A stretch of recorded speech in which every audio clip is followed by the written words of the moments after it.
Bonjour and welcome to DMC's Introduction to Crochet. The aim of this video is to explain what these techniques are, give you an overview of the beautiful pieces you can achieve, as well as an introduction to the basic supplies you need to get started. Crochet uses a hook and yarn to create fabric. There are lots of different crochet stitches you can use to add texture and shaping to the pieces you make, which can be stitched together to create clothes, toys and homewares.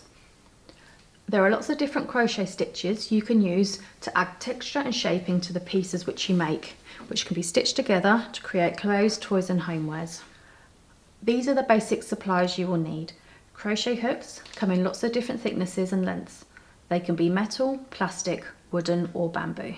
The size of the hook changes the look and tension. For example, fine yarn crocheted on a big hook will give a loose loopy effect. The same yarn crocheted on a smaller hook will give you a dense fabric. The size of the hook is determined by the shaft of the hook rather than its throat. And that's why it is important to keep the loop on the shaft of the hook and not in the throat as you crochet. Yarn.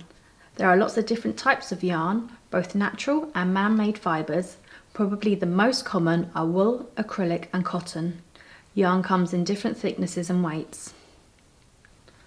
On the ball band you can find lots of helpful information, what it is made of, what size hook you need, the length of the yarn, the gauge of the yarn, washing instructions and also a die lot number.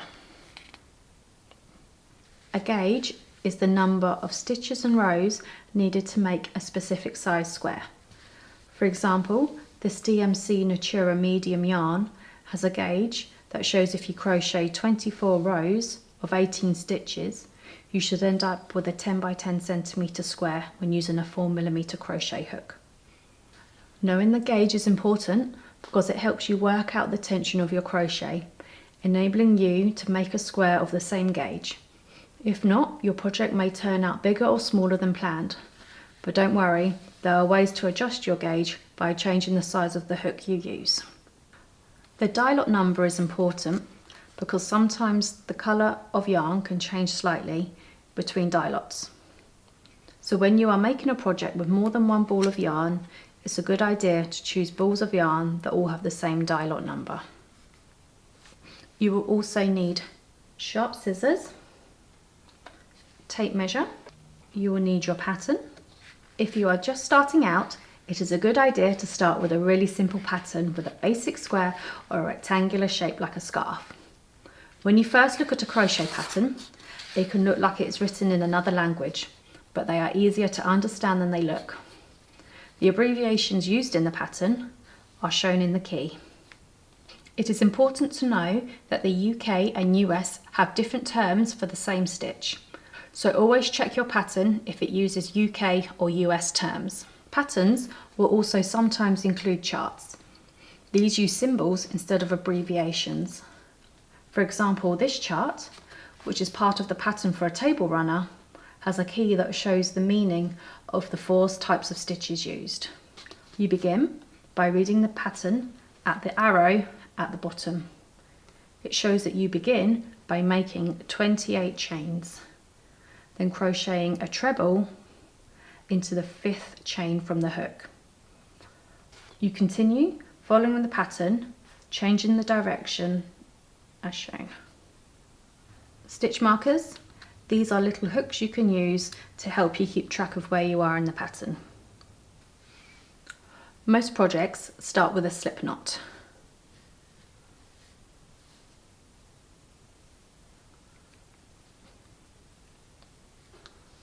When you crochet, hold your hook like this,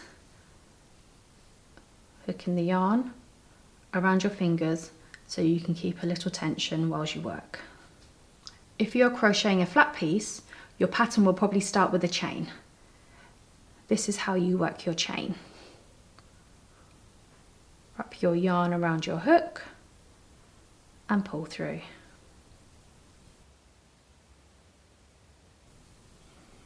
Remember, when counting chain stitches, the one on the hook doesn't count. There are lots of different stitches in crochet, and we have more videos on our website that demonstrate a wide range of them. But to show you what crochet looks like, I'll demonstrate how to do a UK double crochet, which is a US single crochet. Begin by pushing your hook under both strands of the stitch or chain from the row below. Grab the working yarn with your hook and pull through. You now have 2 loops on your hook. Wrap the yarn with your hook again and pull through both loops. That's 1 double crochet completed. Let me do a few more to show you how it looks.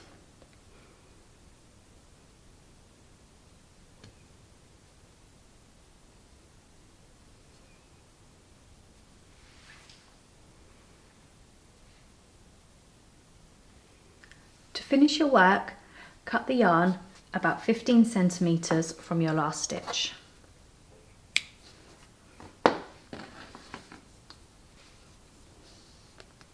Hook the yarn and bring it through your last stitch. Weave in your ends with a darning or tapestry needle and you will be finished. We hope you have enjoyed this introduction to crochet. If you'd like to try crochet, we have lots of individual stitch and technique tutorials to help you. DMC also sell kits which provide you with everything you need to get started. Au revoir!